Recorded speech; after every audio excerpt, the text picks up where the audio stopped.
제가 가장 많이 받는 질문들 중에 하나입니다. 저는 어깨를 다친 적도 없는데 제 어깨 힘줄은 도대체 왜 끊어졌을까? 저는 팔 많이 안 썼는데요? 그만큼 팔 안 쓰고 사는 사람도 있어요?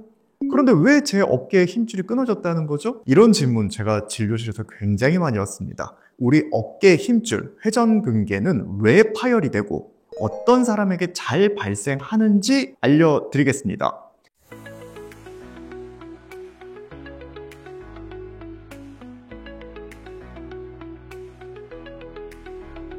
안녕하십니까, 정형외과 전문의 박정관입니다.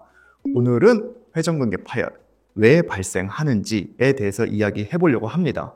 팔을 들다가 우리가 갑자기 뚝 소리가 나면서 통증이 왔어요. 제 어깨에 힘줄 끊어진 것 같아요. 검사해 주세요. 이렇게 찾아오시는 분들도 계시고요. 저는 뭐 다친 적도 없고 넘어진 적도 없어요. 근데 어깨가 아파요? 그런데 동네 병원에서 초음파를 해봤더니 MRI를 찍어봤더니 어깨 힘줄이 끊어졌대요. 이러고 검사를 원하셔서 혹은 수술적 치료가 필요하니까 수술해주세요. 이렇게 오시는 분들도 계세요. 그런데 그분들이 다들 오셔서 공통적으로 하는 질문이 있죠. 제 힘줄은 왜 끊어진 걸까요? 왜 끊어졌어요? 다쳤나요? 이렇게 자꾸 물어보세요. 그래서 힘줄 파열이 왜 되는지에 대해서 먼저 이야기를 드리려고 합니다. 그러면 어떤 분들이 이 어깨 힘줄, 회전근개 파열이 잘 발생을 할까요? 퇴행성 변화니까 50세 이상의 중장년층부터 파열이 발생을 하기 시작을 합니다. 혈류가 감소하기 때문에 파열이 조금씩 진행이 되는데 스스로 치유되는 능력이 굉장히 떨어집니다. 그리고 반복적으로 오랜 기간 어깨를 사용하신 경우가 많기 때문에 파열률이 당연히 증가를 하게 됩니다. 그래서 한 60대가 넘어가면요, 증상이 특별히 없어도 검사를 해보면 한 30% 환자에서 어깨의 힘줄 파열이 시작되고 있다, 이러한 연구 결과도 있습니다. 또한 반복적으로 어깨를 많이 사용하시는 직업을 가지신 분들, 이 직업적 특성에 따라서 회전근개 파열이 잘 발생을 하게 됩니다. 미용 일을 하시는 분들, 환자를 보호하는 요양보호사나 간호사분들, 혹은 뭐 요리를 하시는 분들, 인테리어업을 하거나 뭐 배관 일을 하셔서 이렇게 손을 올려서 천장에서 뭔가 작업을 하시는 분들, 운전을 한다든지 이러한 분들, 아무래도 반복적으로 팔의 사용이 많겠죠. 이런 분들은 어깨 힘줄이 굉장히 취약합니다. 또한 충돌 자세가 많이 발생을 하는 그런 업무를 하시기 때문에 아무래도 손을 올려서 작업을 하시는 분들은 스트레스가 많이 축적되면서 회전근개가 파열되는 경우가 굉장히 높습니다. 그리고 대표적인 성인병이죠. 당뇨병을 앓고 계신 분들, 상처가 나도 잘 아물지 않는다, 이런 얘기 들어보셨을 텐데 어깨 힘줄도 마찬가지입니다. 손상이 되고 나면 그 힘줄이 회복되는 능력이 현저히 떨어집니다. 그리고 힘줄이 손상됐을 때 우리가 그곳에서 콜라겐이 나오면서 힘줄이 회복돼야 되는데 그 콜라겐의 질이 당뇨병 환자분들은 사실 좋지가 못합니다. 그래서 회전근개 파열이 잘 발생을 하고 잘 회복도 되지 않을 뿐더러 수술을 하더라도 재발률도 좀 높은 것으로 알려져 있습니다. 그래서 당뇨 있으신 분들은 당연히 평소에 당 조절을 잘 해주셔야 합니다. 또한 담배 피우시는 분들, 우리가 이제 담배를 피우면 순간적으로 우리 혈관이 수축이 일어나게 됩니다. 그러면서 혈류가 장애가 발생을 하는데요. 당연히 어깨 쪽으로 가는 힘줄, 혈관에도 수축이 일어나서 혈류 장애가 발생을 하게 됩니다. 그러니까 회복력도 떨어지고 거기서 이제 회복되지 못하니까 계속해서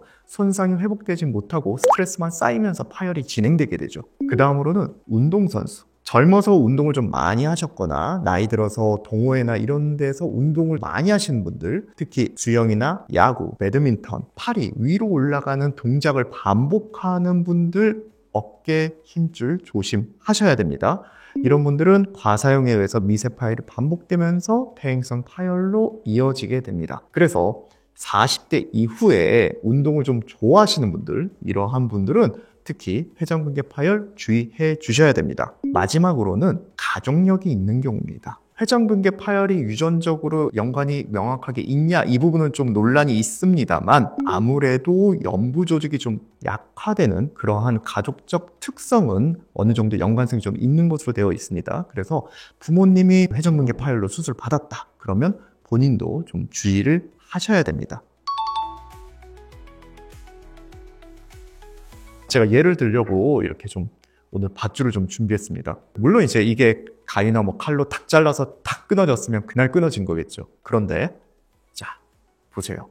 이렇게 중간이 이미 약해져 있는 상태예요. 이 약해져 있는 순간에 이런 밧줄이 마지막 한순간에 충격을 탁 받으면서 끊어졌어요. 그러면 이 밧줄은 오늘 끊어진 걸까요? 아니면 원래부터 약해져 있었던 걸까요? 사실 시작은 모르죠. 천천히 파열이 조금씩 진행이 되고 있었을 겁니다. 그냥 마지막 뚝 하는 느낌이 오늘 난 것뿐이죠. 그런 식으로 우리 어깨의 회전근개 파열도 이해를 하시면 좋겠습니다. 그래서 MRI 검사 결과에서 피도 많이 차 있고 회전근개 힘줄이 파열은 되었으나 지방 변성이나 퇴행성 변화가 심하지 않고 힘줄이 떨어진 부위가 이런 퇴행성 변화가 심하지 않다 그러면 외상성 기여도가 좀 높다고 볼 수 있지만 그렇지 않다면 대부분 퇴행성 파열이다 이렇게 이해를 하시면 되겠습니다. 그리고 꼭 하나 말씀드리고 싶은 건 우리 어깨의 힘줄은 끊어졌는데도 통증이 없는 분들 굉장히 많습니다. 그래서 힘줄이 끊어진 지 오래됐다고 설명드렸는데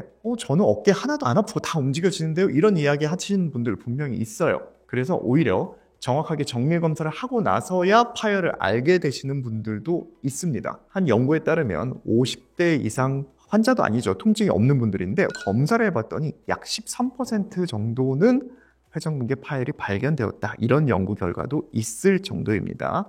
그래서 어깨는 통증이 있다고 무조건 파열은 아니다. 그것도 있고요. 회전근개 파열이 있으면 무조건 통증이다. 이 말도 틀려요. 통증은 파열이 있냐 없냐보다 그 주변에 염증이 얼마나 있냐, 마찰이나 근육의 긴장이 있냐 이런 것들이 더 중요한 요소로 작용을 합니다. 그래서 어깨 힘줄이 예전에 끊어졌어도 통증이 없이 뒤늦게 발견이 되었을 수도 있다. 이렇게 이해를 해 주시면 되겠습니다. 오늘 제가 말씀드린 내용들을 정리해 보자면 회전근개 파열은 어느 날 갑자기 생기는 게 아니라 우리도 모르는 사이 이렇게 서서히 조용히 진행이 되다 마지막 순간 트리거라고 그러죠. 마지막 방아쇠가 당겨지면서 끊어진 것 뿐입니다. 그렇게 이해를 하시면 되겠고요. 제가 말씀드렸던 운동을 많이 하신다든지 특정 직업을 가졌다든지 뼈의 모양이 좀 특이하다든지 이러한 분들은 다른 분들보다 더 잘 끊어질 수 있기 때문에 본인의 상태를 잘 이해하시고 어깨가 좀 불편하다, 힘이 빠진다, 운동 범위가 좀 감소했다 이러면 조기에 검사 및 치료를 받으시면서 관리를 받으시기를 권해드리겠습니다. 오늘 이 시간에는 우리 어깨의 힘줄, 회전근개가 왜 끊어지는지, 어떠한 분들이 잘 끊어지는지 안내해 드렸습니다. 어깨 관리 미리미리 하셔서 회전근개 파열 없는 건강한 삶 사시길 바라겠습니다. 감사합니다.